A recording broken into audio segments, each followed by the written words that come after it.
Gabriel Costa ruled the New York underworld with an iron fist and a dead heart. For exactly 3 years, 2 months and 14 days, the most feared syndicate boss on the East Coast hadn't so much as looked at a woman. The tragic, violent death of his fiancée had turned him into a ghost, a man who existed only for vengeance and empire building. His men whispered that he had lost the ability to feel entirely. But on a rainy Tuesday night in a subterranean Manhattan club, everything shattered. He saw her through the crowd, the ice in his veins suddenly catching fire. He turned to his underboss and uttered 5 words that would change the criminal underworld forever. "Bring that girl to me." In the hidden velvet-draped alcoves of New York's high society, the name Gabriel Costa was spoken only in hushed, terrified whispers. He wasn't a street-level thug. He was the CEO of a shadow corporation, a man who laundered billions through legitimate real estate while simultaneously dismantling rival syndicates with ruthless, terrifying precision. At 35, Gabriel possessed a dark, sharp-angled beauty that made him the obsession of countless women in the city's upper echelons.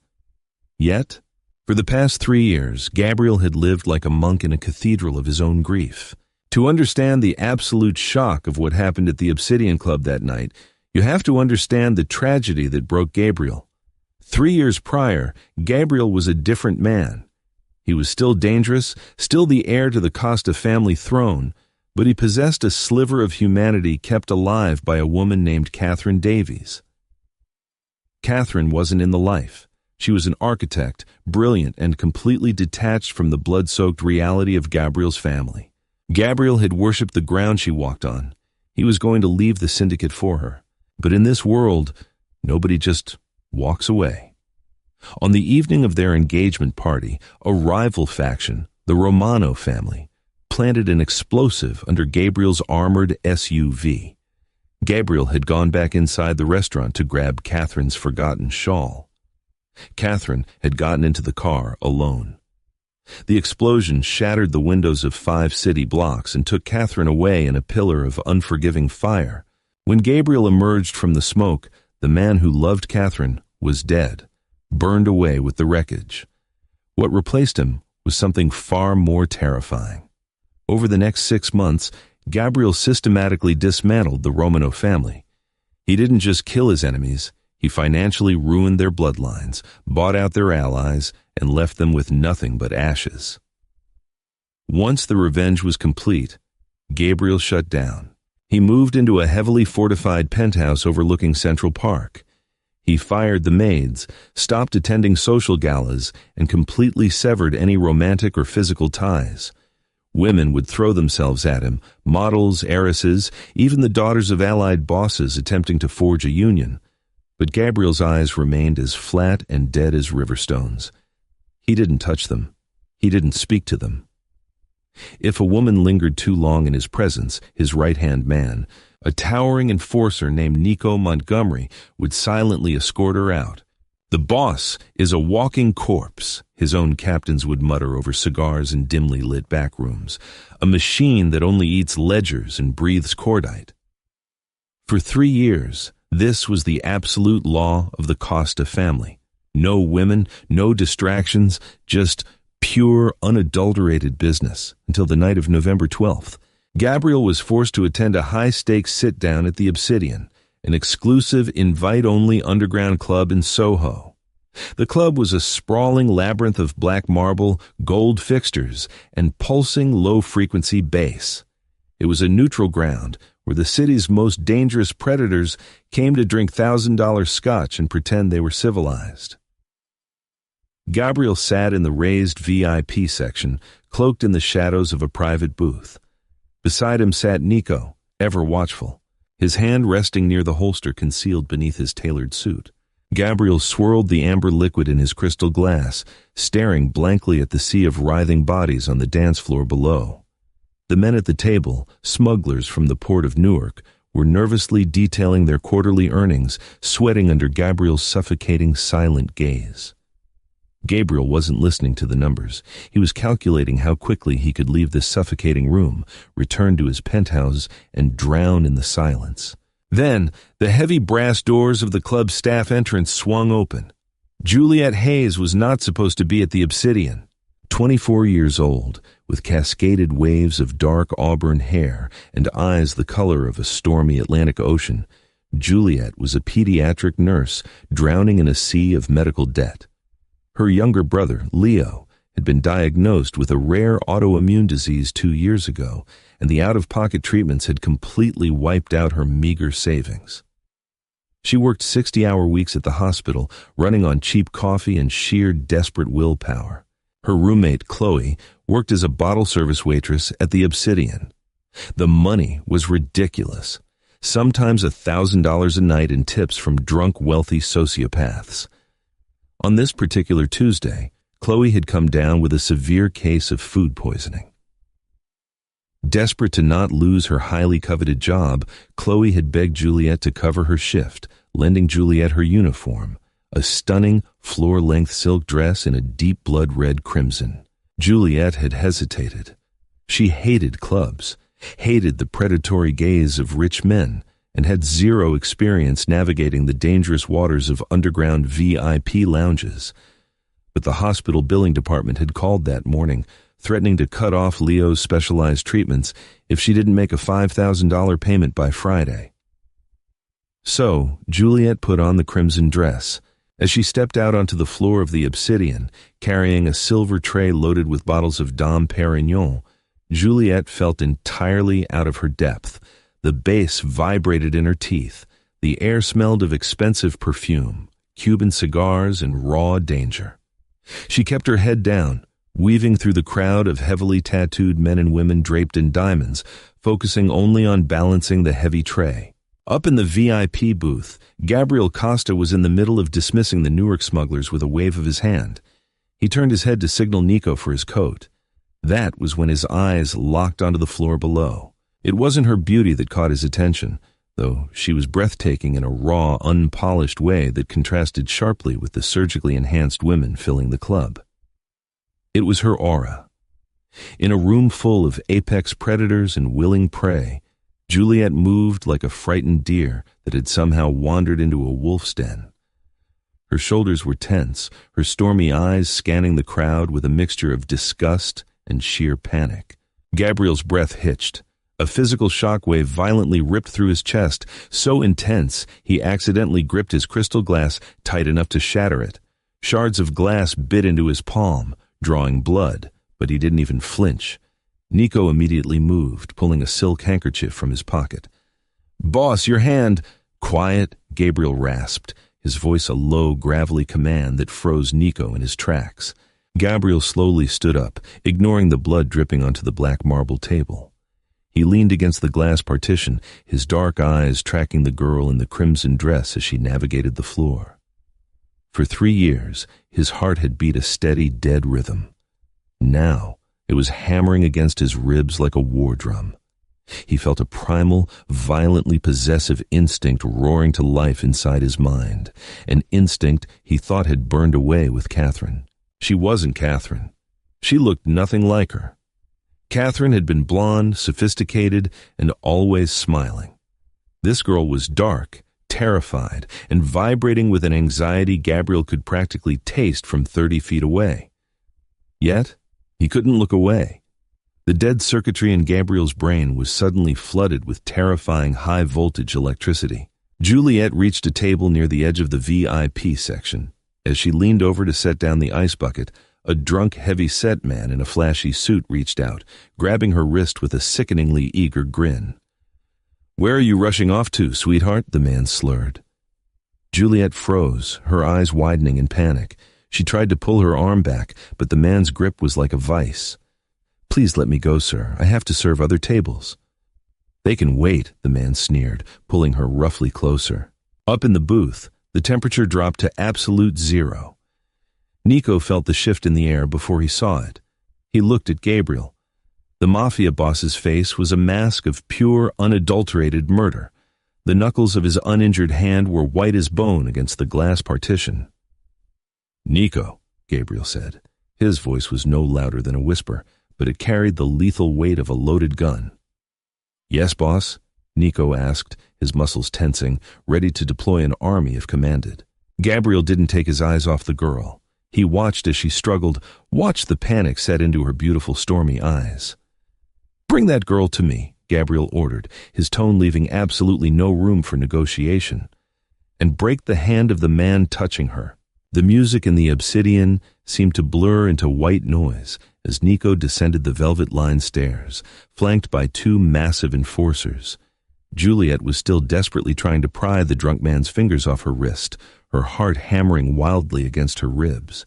She was about to scream for security when suddenly a shadow eclipsed the table. Nico Montgomery didn't say a word. He didn't need to. He reached out with terrifying speed, grabbed the drunk man's wrist, and twisted it with a sickening, audible crack. The man let out a high-pitched shriek, collapsing to his knees and clutching his mangled arm. The surrounding clubgoers instantly backed away, recognizing Nico and, more importantly, recognizing the symbol of the Costa family pinned to his lapel. The floor around them cleared as if a bomb had been dropped. Juliet stumbled backward, clutching her bruised wrist to her chest, her breathing shallow. She looked up at Nico, expecting him to turn his violent attention to her next. Instead, the giant man stepped back, gesturing respectfully toward the dark staircase leading to the VIP mezzanine. "Miss," Nico said, his voice surprisingly calm amidst the chaos. "My employer would like a word with you." Juliet's blood ran cold. I don't know who your employer is. I just want to do my job. Thank you for helping me, but I need to go." "It wasn't a request," one of the enforcers grunted, stepping into her path. Nico shot the enforcer a warning glare before looking back at Juliet. "Please, it is in your best interest to follow me. He is waiting." Trembling, realizing she had absolutely no choice, Juliet nodded. Her legs felt like lead as she followed the men up the stairs. The air grew colder, heavier, the higher they climbed. She was led through a heavy oak door and into a soundproofed, dimly lit private suite. The room smelled of expensive leather, blood, and sharp aftershave. Standing by the floor-to-ceiling window overlooking the neon-soaked street below was a man. He had his back to her. He was tall, his broad shoulders filling out a tailored charcoal gray suit. As the door clicked shut behind her, sealing her inside, he slowly turned around. Juliet gasped softly. He was the most intensely intimidating man she had ever seen. His jawline was sharp enough to cut glass, but it was his eyes that trapped her. Dark, bottomless pits that seemed to look right through her flesh and into the marrow of her bones. She noticed the blood dripping from his right hand onto the carpet, but he didn't seem to care. He just stared at her. For a full minute, neither of them spoke. The silence was suffocating. Gabriel was processing the sheer reality of her. Up close, the magnetic pull she had on him was 100 times stronger. He could see the pulse jumping wildly at the base of her throat. He could smell the faint scent of vanilla and antiseptic soap beneath the club's smoke. She was real. She was breathing. And for the first time in over 1,000 days, Gabriel wanted to reach out and touch another human being. "Who are you?" Gabriel finally asked. His voice was a deep, resonant baritone that sent a shiver straight down Juliet's spine. "Juliet," she whispered, her voice shaking. "Juliet Hayes. I'm just covering a shift for a friend. Please, whatever I did, I'm sorry." Gabriel took a slow, deliberate step toward her. Juliet instinctively backed up until her spine hit the mahogany door. She was trapped. Gabriel stopped just inches from her, towering over her. He raised his uninjured left hand. Juliet squeezed her eyes shut, bracing for a strike. But the strike never came. Instead, Gabriel's knuckles lightly, almost reverently, brushed against her cheek. His touch was burning hot. Juliet's eyes flew open in shock. The feared Mafia boss was looking at her not with anger, but with an intense, fractured fascination. "Look at me," Gabriel commanded softly. Juliet obeyed, terrified to look away from his dark gaze. As she tilted her head up, the neckline of her borrowed crimson dress shifted. A heavy silver chain slipped out from beneath the fabric, resting against her collarbone. Attached to the chain was an intricate, custom-made silver locket, shaped like a sunburst. Gabriel's eyes dropped to her chest. The moment he saw the necklace, the air in the room shattered. His hand snatched away from her face as if he had been burned. The warmth that had just flooded his eyes vanished, instantly replaced by a murderous Arctic fury. He recognized that necklace. There was only one jeweler in the world who made that specific sunburst design, a man operating out of a heavily guarded compound in Sicily. It was the crest of the Romano family, the very family that had planted the bomb that killed Catherine. Gabriel's bloody right hand shot out, grabbing the silver chain around Juliet's neck, twisting it tight enough to make her gasp for air. He slammed his other hand against the door beside her head, trapping her completely. "Where did you get this?" Gabriel snarled, his voice vibrating with a terrifying, lethal rage. The ghost had vanished. The monster was fully awake. "Tell me where you got this necklace right now, Juliet, or you are never leaving this room alive." The silver chain bit into the delicate skin of Juliet's neck. Her hands instinctively flew up, clawing at Gabriel's thick wrists, her nails scraping against his tailored suit jacket. The air in the soundproof suite of the Obsidian vanished, replaced by the suffocating, iron-thick scent of Gabriel's wrath. "Please," Juliet choked out, her stormy eyes welling with terrified tears. Her feet were nearly lifted off the carpet. I don't know what you're talking about." Gabriel stepped closer, his chest pressing against her, trapping her entirely against the heavy mahogany door, the blood from his shattered palm smeared against the doorframe just inches from her face. "Do not lie to me," he whispered, his voice a razor blade sliding through silk. "That sunburst is the crest of the Romano Syndicate, the men who murdered my fiancée. If you are one of them, Juliet, I will personally throw you off the balcony of this club. Tell me where you got it." Juliet gasped for a sliver of oxygen, her lungs burning. "A patient!" she cried out, her voice cracking. "A patient gave it to me! Please, you're hurting me!" The words hit Gabriel like a physical blow. The absolute, unfiltered terror in her eyes wasn't the trained deflection of a Mafia operative. It was the raw, desperate panic of an innocent civilian. The violent tempest in Gabriel's mind halted. He instantly released his grip, stepping back as if the silver chain had burned his fingers.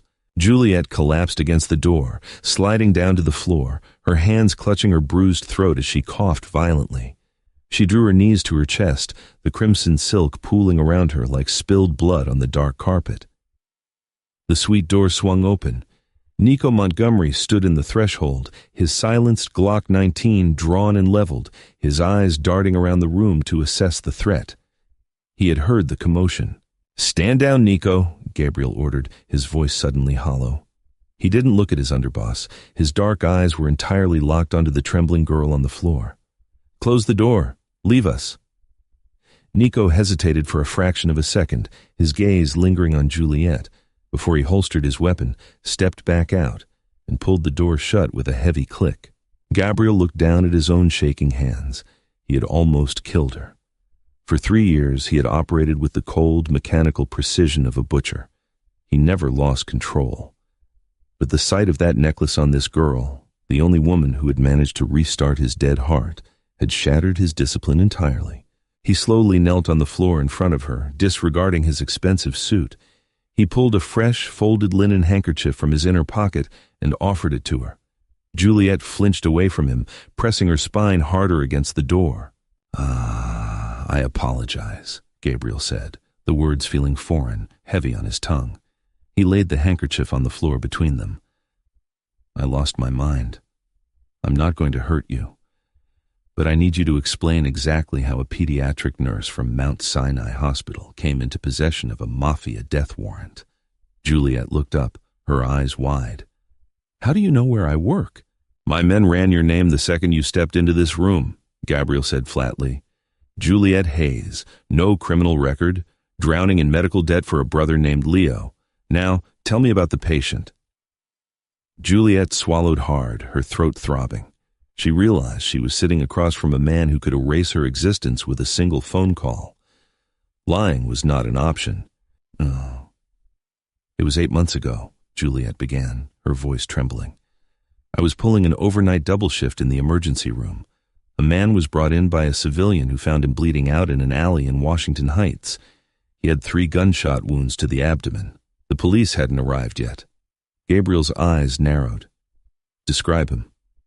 He was older, maybe late 50s, heavy-set, balding. But what I remember most was a deep crescent-shaped scar right under his left eye. Gabriel stopped breathing. The ambient hum of the city outside the window seemed to fade into absolute silence. A crescent scar. Lorenzo Romano, the chief engineer of the Romano Syndicate, the man who had actually wired the C4 explosive beneath Gabriel's SUV 3 years ago. Gabriel had spent millions hunting Lorenzo, believing the coward had fled to a compound in Palermo, Italy. But he had been right here in New York, hiding like a rat. He knew he was dying, Juliet continued, wiping a tear from her cheek. He grabbed my scrub top. He was panicked, looking at the door like the devil himself was coming to finish him off. He shoved that necklace into my pocket and grabbed my arm. He told me, "Hide it. If they find it, the ledger is lost." He coded 2 minutes later. He died on the table. Gabriel's mind raced, processing the colossal weight of the information. The necklace wasn't just a piece of jewelry. It was a key, a marker for a hidden ledger that likely contained the offshore accounts and safe houses of the remaining Romano loyalists. "Why didn't you hand it over to the police?" Gabriel asked, his voice low, dangerously calm. "Because I was desperate," Juliet fired back, a sudden flash of anger overriding her fear. "My brother has lupus nephritis. His treatments cost more than I make in a year. I looked at that heavy silver and thought it was a miracle. I thought I could pawn it. But when I took it to the Diamond District, every jeweler on 47th Street kicked me out the moment I showed it to them. One of them told me to throw it in the East River if I wanted to live. I didn't know what it meant. I just kept it hidden under my clothes because I didn't want to lose the only thing of value I owned." Gabriel stared at her. The tragedy of it was almost poetic. This beautiful, desperate girl had been walking around the city for 8 months with a multi-million-dollar target chained to her neck, completely unaware that she was carrying the holy grail of the New York underworld. Barf Mannerf. "If any of my captains had seen that on you tonight," Gabriel said, his tone devoid of any theatricality, strictly stating a fact, "they would have dragged you into the alley and put a bullet in the back of your head. If any surviving Romano had seen it, they would have tortured you for weeks to find out what Lorenzo told you." Juliet's face drained of all color. Her hand moved to her chest, covering the silver sunburst as if it were a venomous spider. "I'll take it off. You can have it. I just want to go home to Leo." "It is entirely too late for that, Juliet," Gabriel said. He slowly stood up, towering over her once more, but this time the murderous intent was gone. In its place was an intense, suffocating possessiveness. The ghost of Gabriel Costa was dead. The king was awake, and he was looking at his new obsession. Gabriel walked over to the mahogany wet bar in the corner of the suite. He poured a glass of still water, his injured right hand throbbing, dropping blood onto the marble counter. He ignored it. He walked back and offered the glass to Juliet. This time, she took it, her fingers brushing against his. Her skin was freezing. Gabriel felt a jolt of electricity at the contact, a sensation he hadn't felt since Catherine. He pushed the memory of his dead fiancée away. Catherine was the past. Juliet was sitting right in front of him, breathing, terrifyingly alive. "Drink," he commanded softly. Juliet took a shaky sip. "Let me go, please. If what you say is true, I'll throw the necklace away. I'll forget I ever saw you." "Your roommate Chloe works here," Gabriel said, pacing slowly toward the floor-to-ceiling window, looking out over the rain-slicked streets of Soho. "She brought you into my world. The men in my syndicate talk. The bartenders talk. By tomorrow morning, whispers will spread that Gabriel Costa pulled a waitress off the floor and brought her to his private suite. They will look into you. They will find out about the hospital, about your brother." "Why would they care?" Juliet pleaded, struggling to her feet, her legs shaking beneath the crimson silk. "Because I haven't looked at a woman in 3 years. Gabriel turned to face her, his dark eyes locking onto hers with a devastating intensity. "You are an anomaly, and in my world, anomalies are investigated. If my enemies realize I have an interest in you, they will use you to get to me. They will use your brother to get to you. Juliet backed away, shaking her head. No, I'm not a part of this. I'm a nurse. I have a $5,000 payment due by Friday or my brother loses his spot in the outpatient trial. I don't have time for your mafia wars. Gabriel pulled out his phone, a custom encrypted device encased in matte black titanium. He typed a brief message, his thumb flying over the screen. He sent it. Then, he slid the phone back into his pocket and looked at her. "What is your brother's full name?" Gabriel asked. Leo Hayes. Why? And what hospital is he currently at? Mount Sinai on the Upper East Side. Why are you asking me this? Juliet's voice pitched higher with panic. Gabriel walked slowly toward her, stopping only when the tips of his polished leather shoes touched the hem of her red dress. He looked down at her, his expression unreadable, a master chess player moving his queen. "Because I am going to make you a deal, Juliet," Gabriel said, his voice dropping an octave, rich and dangerously smooth. "A deal you are going to accept." Juliet swallowed. "I don't make deals with criminals." "You will make this one," Gabriel countered smoothly. "I just sent a message to my chief financial officer. As of 60 seconds ago, your medical debt at Mount Sinai has been paid in full. The arrears, the upcoming trial, everything, wiped to zero." Juliet froze. Her heart stopped. "You're lying. That's over $300,000. Money is oxygen to me, Juliet. I have an endless supply," Gabriel stated coldly. "But I'm going further. Tomorrow morning, Leo will be transferred via private armed ambulance to the VIP medical pavilion at New York Presbyterian. I'm flying in the chief of rheumatology and immunology from Johns Hopkins. Your brother will have his own private suite, 24-hour specialized nursing, and a security detail that answers only to me." Juliet swayed on her feet, the sheer magnitude of his power hitting her like a tidal wave. She had spent 2 years fighting insurance adjusters, crying in hospital stairwells, begging billing departments for extra time. And this dark, terrifying man had solved her entire life's agony with a single text message. "Why?" she whispered, her voice breaking. "Why would you do that for me?" Gabriel reached out. This time, he didn't grab the necklace. He gently cupped her jaw, his thumb brushing against her cheekbone. His touch was firm, possessive, and shockingly warm. "Because I want the necklace," Gabriel murmured, his eyes dropping to her lips before meeting her stormy gaze again. "And because I want you." Juliet's breath hitched. "What does that mean?" "It means you cannot go back to your apartment," Gabriel explained, his thumb tracing the line of her jaw. "The moment Lorenzo Romano's people trace his last steps to that hospital, they will find you. You are a civilian walking through a minefield. You are going to give me the necklace, and you are going to come with me. You will live in my penthouse. You will be under my protection, guarded by my men, 24 hours a day." "You're kidnapping me," she said, though the protest lacked fire. The thought of Leo safe, treated by the best doctors in the world, was a drug she couldn't refuse. "I am saving your life," Gabriel corrected quietly, "and your brother's. I am offering you the absolute safety of the Costa family empire. But make no mistake, Juliet. If you agree to this, you belong to me. You do not leave my sight. You do not return to your old life until I say it is safe." Before Juliet could respond, the suite door opened again. Nico stepped in, holding a sleek black tablet. "Apologies, boss," Nico said, his deep voice interrupting the heavy tension. "The wire transfer to Mount Sinai has cleared. The hospital administrator has confirmed receipt. The transfer team for Leo Hayes is on standby for 0800 hours tomorrow." Gabriel didn't take his eyes off Juliet. He let his hand drop from her face, though he immediately missed the warmth of her skin. "The devil is at your door, Juliet," Gabriel said softly. "Do we have a deal?" Juliet looked at the blood on his hand, then at the silver sunburst resting against her chest. She thought of Leo, pale and exhausted in a cramped shared hospital room, slowly fading away. She looked up into Gabriel's dark, bottomless eyes. She saw violence there, yes.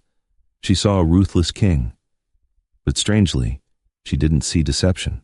Slowly, her hands reached up behind her neck. Her fingers fumbled with the clasp of the heavy silver chain. It clicked open.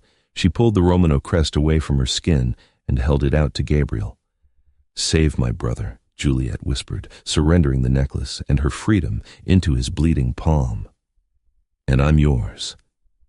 Gabriel's fingers closed tightly around the silver metal, a triumphant dark fire igniting in his eyes. He turned to his underboss. "Nico," Gabriel ordered, his voice echoing with absolute authority. "Bring the car around to the private garage. We are going home." The ride from Soho to Midtown Manhattan was a masterclass in suffocating silence. Juliet sat frozen in the expansive back seat of Gabriel Costa's armored Mercedes Maybach, the heavy, rain-streaked windows separating her from the world she used to know. The partition between them and the driver was raised. The only sound in the cabin was the low hum of the engine and the rhythmic ticking of the rain. She stared down at her lap. Her hands were still trembling, the adrenaline of the last hour rapidly crashing into a deep, bone-chilling exhaustion. She had sold her life. She had handed over a Mafia death warrant to a man who looked like he could snap her neck with 2 fingers, and in return, she had become his property. But every time the panic threatened to swallow her whole, she thought of Leo. Tomorrow morning, her little brother would be safe. He would be warm. He would be treated by the best doctors money could buy. That thought alone was the anchor keeping her from spiraling into total hysteria. From the opposite side of the leather bench, Gabriel watched her. He didn't try to hide his stare. He sat with the relaxed, coiled stillness of a predator that had just secured its prey. His right hand, roughly bandaged by Nico before they left the club, rested on his knee. The metallic scent of blood still lingered in the air, mixing with his sharp vetiver cologne. For 3 years, Gabriel had felt nothing but a vast, icy emptiness. Now, looking at the way the streetlights illuminated the auburn waves of Juliet's hair and the delicate, bruised curve of her neck, he felt a dangerous, possessive heat clawing at his chest. "You were thinking about jumping out at the next red light," Gabriel stated, his deep voice slicing through the quiet. Juliet jumped slightly, turning her head to meet his dark, fathomless eyes. "The doors are locked. I heard the child locks engage when we pulled away from the curb." A faint, almost imperceptible smirk touched the corner of Gabriel's mouth. "Observant, a good trait to have in my world." "I am not in your world," Juliet shot back, finding a sudden desperate spark of defiance. "I made a transaction. You get the necklace, my brother gets his hospital suite, and I stay out of your way until this is over. I am not one of your soldiers, and I am not your—" She trailed off, unable to finish the sentence. "My what?" Gabriel prompted, leaning a fraction closer, the shadow of his broad shoulders engulfing her. "My captive? My mistress?" Juliet's cheeks flushed crimson. She looked away, staring out at the blurred neon signs of Times Square. "Just tell me where we're going." "The Sovereign, 57th Street, Gabriel replied. "It is the most secure residential building in North America. My syndicate owns the top 3 floors. No one goes up without my explicit authorization. No one comes down without it either." 10 minutes later, the Maybach descended into a subterranean parking garage, bathed in harsh fluorescent light. A team of 4 heavily armed men in dark suits was already waiting by the private elevator bank. They bowed their heads respectfully as Gabriel stepped out of the car, their eyes carefully avoiding Juliet as she followed him, her borrowed silk dress shivering against the cold concrete air. Gabriel placed a hand on the small of Juliet's back, guiding her toward the elevator. The touch sent a violent jolt of electricity straight down her spine. His palm was radiating heat. She tried to pull away, but his grip instantly tightened, a silent command that she was not to resist him in front of his men. The elevator ride to the penthouse was a seamless, high-speed ascent that made Juliet's stomach drop. When the brushed steel doors finally parted, she braced herself for the lavish, gaudy excess she assumed a Mafia boss would live in. Instead, she stepped into a mausoleum. The penthouse was staggeringly massive, wrapped in floor-to-ceiling windows that offered a panoramic, dizzying view of the Manhattan skyline. But the interior was entirely devoid of life. The floors were black marble, unscuffed and gleaming. The furniture was minimalist, sharp-angled, and wrapped in cold white leather. There were no photographs, no plants, no art on the slate-gray walls. It looked less like a home and more like a high-altitude waiting room for ghosts. "Nico," Gabriel commanded as his underboss stepped out of the second elevator with the security detail. "Sweep the perimeter, have Maria prepare the East Wing guest suite, and bring the jeweler's kit to my study." "Right away, boss," Nico nodded, disappearing down a long hallway. Gabriel turned to Juliet. The harsh overhead lighting cast deep shadows under his eyes, revealing the exhaustion he hid from the rest of the world. "You will stay in the East Wing. There is an enforcer stationed at the end of your hallway. Do not attempt to use the service elevators. Do not open the balcony doors. If you need anything, food, clothes, a phone to call your brother, you ask Maria, the housekeeper. Am I understood?" Juliet crossed her arms over her chest, suddenly feeling very small in the cavernous, freezing room. "Are you going to keep me locked in a bedroom?" Gabriel stepped into her personal space, his towering frame forcing her to tilt her head up to maintain eye contact. "I'm keeping you breathing, Juliet. The men who want that necklace will carve you to pieces just to see if you swallowed it. You are not a prisoner here. You are a ghost, and as long as you remain a ghost, you are safe." He didn't wait for her to reply. He turned on his heel and strode toward a set of heavy oak doors at the far end of the penthouse, disappearing into his study. Once inside, Gabriel walked straight to his mahogany desk. Nico was already waiting, a leather pouch of precision tools laid out on the leather blotter. Gabriel pulled the silver sunburst necklace from his pocket and dropped it onto the desk. The metal clattered loudly against the wood. "Lorenzo Romano," Gabriel said, his voice dropping into a deadly gravelly register. "He was bleeding out in a Washington Heights alley 8 months ago. That girl was his trauma nurse." Nico's eyes widened slightly, a rare show of emotion for the stoic giant. "Lorenzo is dead?" "Boss, we spent $2 million tracking leads in Palermo. If he was in the city—" "He was hiding," Gabriel interrupted, picking up a microscopic screwdriver. "And he knew his own people turned on him. That's why he gave the ledger key to a civilian instead of a loyalist. He wanted it lost." Gabriel jammed the screwdriver into the tiny, nearly invisible seam at the base of the silver sunburst. He twisted sharply. The silver cracked open. Inside the hollow casing lay a tiny black micro SD card. Gabriel's heart hammered against his ribs. This was it. The absolute destruction of the Romano bloodline. He inserted the card into a decrypted USB reader and plugged it into a secure laptop. Lines of code cascaded down the screen before a password prompt appeared. Gabriel typed in the founding date of the Romano Syndicate. Access granted. A sprawling spreadsheet materialized. Nico leaned over Gabriel's shoulder. It was a master list. Offshore accounts in the Caymans, shell corporations in Dubai, and the addresses of 6 heavily fortified safe houses scattered across the East Coast. "We have them," Nico whispered, a predatory grin spreading across his scarred face. "I'll assemble the strike teams. We can wipe them out by sunrise." "Wait," Gabriel said, his eyes narrowing as he scrolled past the financials. At the very bottom of the directory was a single encrypted folder. It wasn't named with numbers or banking codes. It was titled The Obsidian Protocol, November 12th. Gabriel's blood ran ice cold. November 12th, today's date, the date of his fiancée's murder 3 years ago. He clicked the folder. A scanned document appeared on the screen. It was a wire transfer receipt for $5 million, authorized by Lorenzo Romano, dated 3 days before the car bomb that killed Catherine. But it was the recipient's name that made the air in the room suddenly stop moving.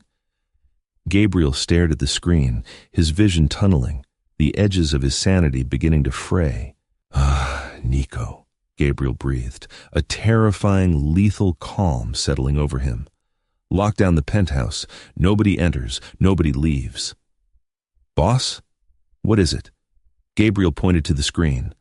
The $5 million hadn't gone to an assassin. It had gone to one of Gabriel's own captains. Someone inside the Costa family had sold his schedule to the Romanos. Someone he trusted had helped murder Catherine. And they were currently standing somewhere inside this very building. Juliet woke up to the smell of freshly brewed espresso and the suffocating realization that her life was no longer her own. She bolted upright, her heart hammering wildly as she took in the unfamiliar surroundings. The guest suite was massive, decorated in muted tones of slate and silver. The bed she was sitting in was easily the size of her entire studio apartment, draped in heavy Egyptian cotton. Beside the bed, folded neatly on a velvet armchair, was a stack of brand-new designer clothing. Cashmere sweaters, silk trousers, perfectly tailored blouses. The events of the previous night crashed into her like a freight train. The club, the drunk man, the blood dripping from Gabriel Costa's hand, the devil's bargain. She threw off the covers and scrambled out of bed, her bare feet hitting the heated hardwood floor. She was still wearing the crimson silk dress from the club, now wrinkled and twisted. Ignoring the expensive clothes on the chair, she rushed to the heavy mahogany door and pulled the handle. It was locked from the outside. Panic flared in her chest. She pounded her fist against the thick wood. "Hey, open the door! Let me out of here!" A soft click echoed through the frame, and the door swung open inward, forcing Juliet to step back. A petite, older woman with kind, deeply lined eyes stood in the hallway, holding a silver tray with a steaming porcelain cup of coffee and a sleek black smartphone. Two massive men in dark suits stood like statues at the far end of the corridor. "Good morning, Miss Hayes," the woman said in a thick, comforting Italian accent. "I am Maria. Mr. Costa asked me to bring you this." Juliet stared at the tray, her breathing ragged. "I want to see my brother. Where is the man who brought me here?"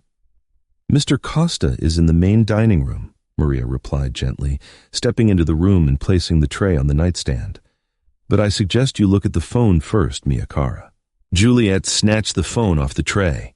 The screen was already glowing, displaying a live video feed.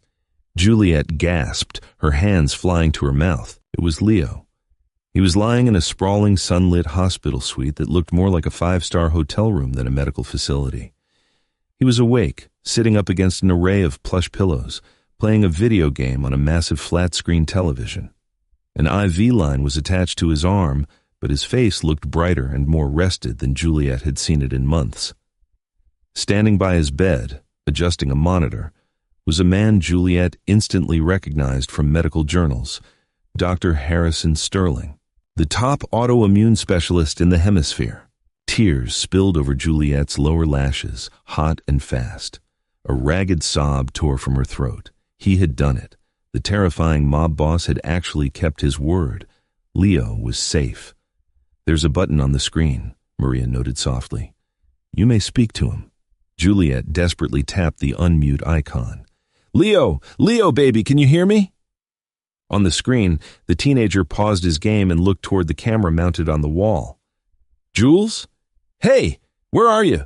The doctors here said some anonymous donor paid for me to transfer. They flew me in a helicopter, Jules. A freaking helicopter." Juliet laughed, though it sounded like a sob. "I know, Leo, I know. I got a new job, a really good one. It comes with incredible benefits. How are you feeling?" "I feel awesome. The food here isn't plastic," Leo smiled. "Are you coming to visit me today?" Juliet's heart physically ached. "I can't today, buddy. My new boss needs me to stay on site for a while to finish some training, but I will call you every single day. Just listen to Dr. Sterling, okay? I love you so much." "Love you too, Jules," Leo said, turning back to his game. Juliet ended the call, clutching the phone to her chest as she slid down to the floor, weeping with profound relief and a crushing, isolating terror. She had her brother back, but she had lost herself. 10 minutes later, after washing her face and stubbornly refusing to put on the designer clothes, Juliet walked out of the guest suite still wearing the borrowed red dress. She marched down the sprawling black marble hallway, determined to face her captor. She found Gabriel in the dining room. The room was bathed in the gray, overcast light of the morning. Gabriel was sitting at the head of a massive glass table. He was no longer wearing his suit.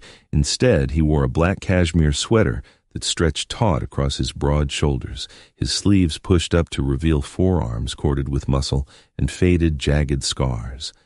His right hand was tightly wrapped in fresh white gauze. Scattered across the table were blueprints, encrypted laptops, and, terrifyingly, 3 disassembled handguns. Gabriel looked up as she entered. The moment his dark eyes landed on her, the frantic energy in the room seemed to freeze. He took in her tear-stained face, her defiant posture, and the crimson dress that clung to her curves. A muscle feathered in his jaw. "Your brother is secure," Gabriel said, his voice a low, gravelly rumble that sent a shiver down Juliet's arms. "Dr. Sterling has initiated a new, aggressive treatment protocol. He expects a full remission within 6 months." Juliet swallowed the lump in her throat. She walked forward until she was standing just a few feet away from the table. "I saw the video, thank you. I don't know how to adequately thank you for that." Gabriel stood up slowly. He abandoned the weapons and the laptops, closing the distance between them until Juliet had to crane her neck to look up at him. The scent of espresso and sharp aftershave washed over her. "You do not need to thank me," Gabriel murmured, his dark eyes dropping to her bruised neck, the bruises he had caused last night. He reached out with his uninjured left hand. Juliet flinched instinctively, but he didn't grab her. He simply grazed the tips of his fingers over the bruised skin, his touch shockingly gentle, almost reverent.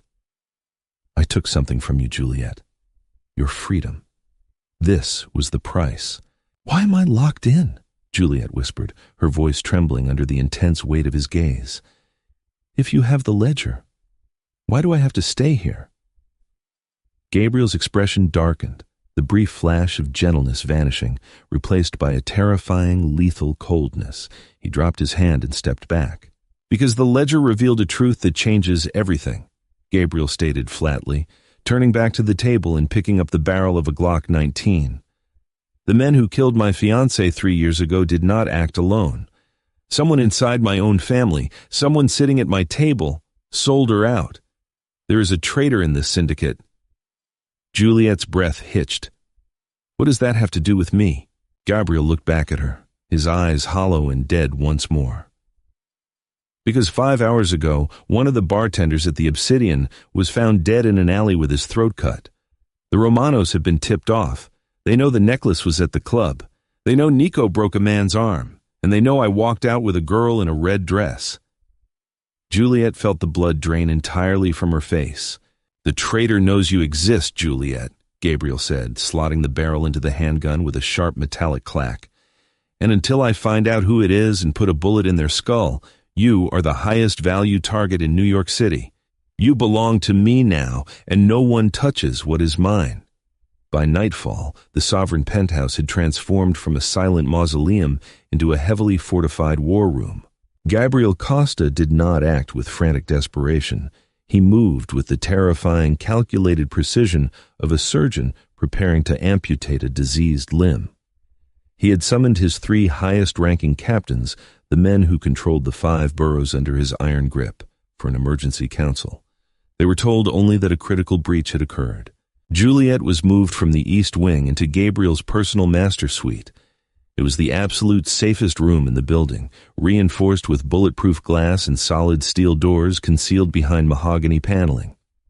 As Nico locked her inside, Juliet sat on the edge of Gabriel's massive charcoal-sheeted bed, clutching a cashmere blanket around her shoulders. The scent of him, vetiver, dark coffee, and that underlying metallic sharpness of danger was embedded in the pillows. She should have been terrified. She was locked in the bedroom of a murderer.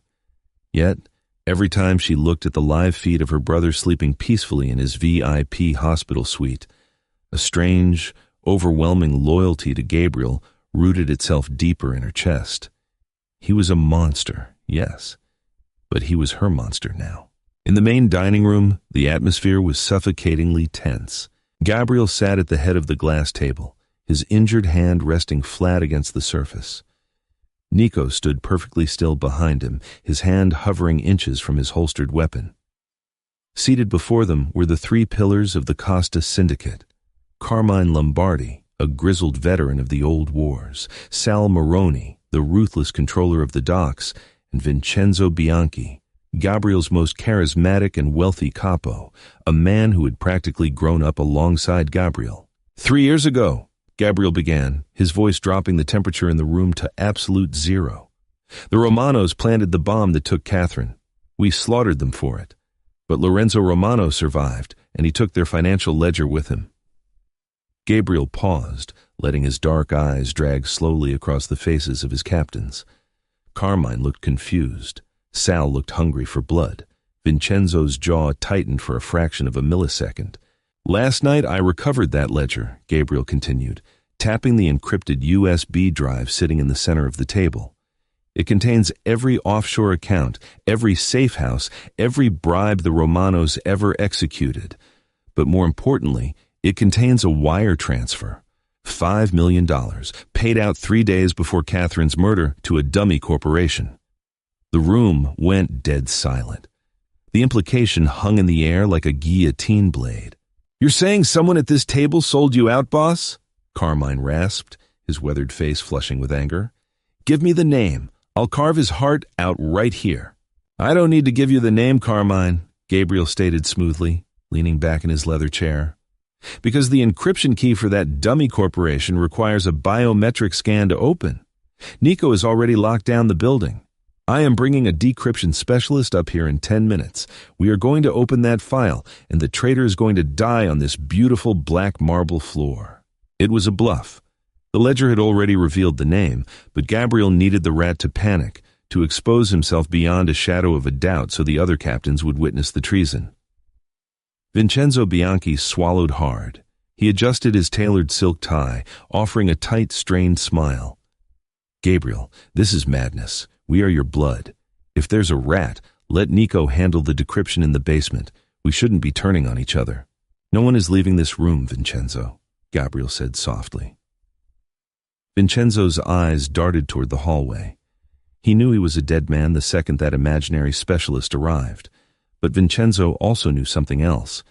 He had an inside man on Gabriel's security detail, a guard stationed right outside the master suite.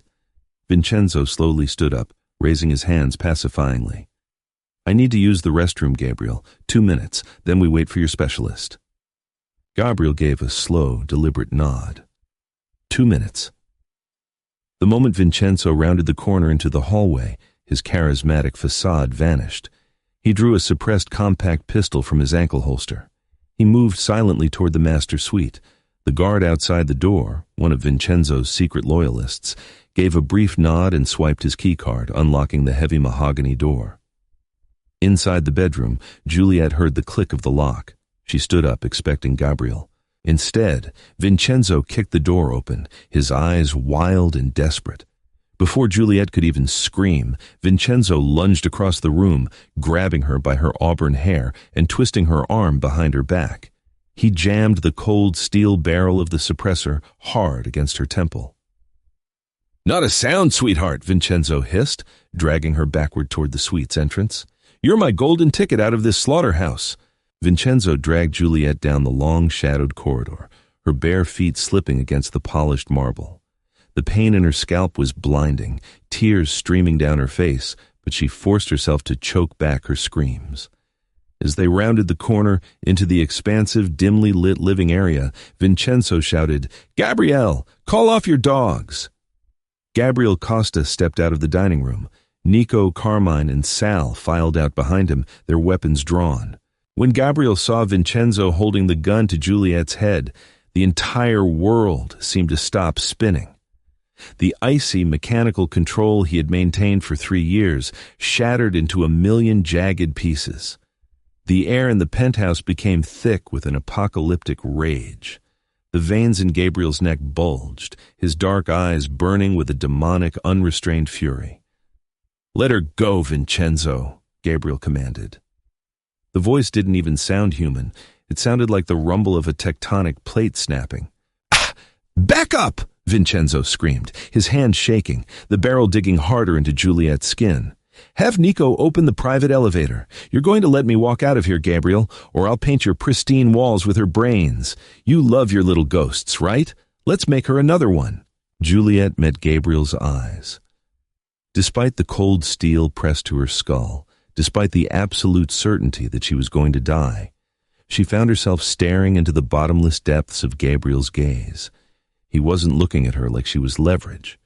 He was looking at her like she was his own beating heart, ripped from his chest and held hostage. "You took Catherine from me," Gabriel said, taking a slow, measured step forward. His hands were empty, held loosely at his sides. "You sold my future for $5 million. "She was a distraction," Vincenzo spat, inching backward toward the elevator bank. "You were going soft, Gabriel. You were going to leave the family for that blonde architect. I did what had to be done to keep the Costa Empire strong." "And what are you doing now, Vincenzo?" Gabriel asked, taking another step. He was entirely exposed, a perfect target. "I said back up!" Vincenzo roared, adjusting his grip on Juliet to aim his pistol squarely at Gabriel's chest. It was exactly what Gabriel needed, the microscopic fraction of a second where the gun left Juliet's temple. Before Vincenzo could pull the trigger, Gabriel's injured right hand blurred. He drew a sleek obsidian throwing knife from the sleeve of his cashmere sweater and hurled it with terrifying, lethal velocity. The blade buried itself to the hilt perfectly in Vincenzo's throat. Vincenzo's eyes bulged in shock. A wet gargling sound escaped his lips as the pistol slipped from his fingers, clattering harmlessly to the marble floor. His grip on Juliet released as he collapsed backward, his blood pooling rapidly onto the pristine black stone. Juliet fell to her knees, gasping for air, her whole body shaking violently. "Nico!" Gabriel barked, not taking his eyes off Juliet. "Take Carmine and Sal. Wipe out every Romano safe house on that ledger tonight. Burn them all to the ground." "Yes, boss," Nico grunted. The men bypassed Vincenzo's corpse and piled into the elevator, descending into the night to wage war. The penthouse fell completely silent, save for Juliet's ragged breathing. Gabriel crossed the room in 3 massive strides. He dropped to his knees in front of her, uncaring of the blood staining his trousers. His massive hands reached out, gently framing her face. His thumbs wiped away the tears streaming down her cheeks. The murderous king was gone, replaced by a man completely undone by terror. "Are you hurt?" Gabriel demanded softly, his dark eyes frantically searching her face, her neck, her arms. "Juliet, tell me you aren't hurt." "I'm okay," she sobbed, collapsing forward against his broad chest. "I'm okay, Gabriel." Gabriel wrapped his arms around her, crushing her to him. He buried his face in the auburn waves of her hair, inhaling the scent of vanilla and life. He held her as if she were the only thing tethering him to the earth. For 3 years he had been dead. Tonight, the blood on his hands finally meant something. It meant she was safe. After a long time, the adrenaline began to fade. Gabriel pulled back slightly, looking down at her. "It's over," Gabriel whispered, his voice thick with an emotion he hadn't felt in a lifetime. "Vincenzo was the mole. The Romanos will be eradicated by morning. There is no one left to hunt you." Juliet looked up at him, her stormy eyes wide. "What does that mean?" "It means our bargain is concluded," Gabriel said, the words clearly tearing at his throat. He stood up, offering her his hand to pull her to her feet. "Leo's medical bills are paid permanently. A trust fund has been set up in his name. You don't have to be a ghost anymore, Juliet. You are free. I will have my driver take you anywhere in the world you want to go. You never have to see this darkness again." He was giving her an out. The most dangerous man in New York City was unlocking the golden cage. Juliet looked down at Vincenzo's body, then out the floor-to-ceiling windows at the glittering cold lights of the city. She thought about her cramped apartment. She thought about the endless, crushing anxiety of her old life. And then she looked at Gabriel. She saw the raw, agonizing vulnerability hiding beneath his ruthless exterior. He was a monster to the world, but to her, he was the only true shield she had ever known. Juliet didn't walk toward the elevator. She took a step toward Gabriel. "What if I don't want to go?" Juliet whispered. Gabriel's breath hitched, his jaw clenched, fighting the overwhelming urge to pull her back into his arms. "Do not say that out of gratitude, Juliet. My world is entirely bathed in blood. If you stay as mine, forever. There is no walking away a second time." Juliet reached up, her small, trembling hands resting flat against the hard muscle of his chest, right over his violently beating heart. "I sold myself to the devil," she murmured softly, rising onto her tiptoes. "And I think I'm falling in love with him." A ragged groan ripped from Gabriel's throat. His absolute restraint shattered. He wrapped his hand around the nape of her neck, pulling her flush against him and crashed his mouth down onto hers. It wasn't a gentle kiss. It was a claiming. It was 3 years of winter, violently giving way to a blazing, consuming inferno. Gabriel kissed her with the desperate, starving intensity of a dying man who had finally found water. Juliet gasped into his mouth, her hands tangling in his dark hair as the last remnants of her fear burned away, replaced by an intoxicating electric heat. The ghost of the Costa family was dead. The king had returned to his throne, and he had finally found his queen. And that brings us to the explosive, breathtaking conclusion of Gabriel and Juliet's story. What began as a desperate bargain in the shadows of a VIP club turned into a baptism of fire and a romance that literally shook the foundations of the New York underworld. Gabriel broke his 3-year vow of darkness to protect the woman who accidentally walked into his life, and Juliet found the ultimate protector in the most dangerous man on earth. The traitor was exposed, the empire was secured, and the Mafia king finally claimed his queen.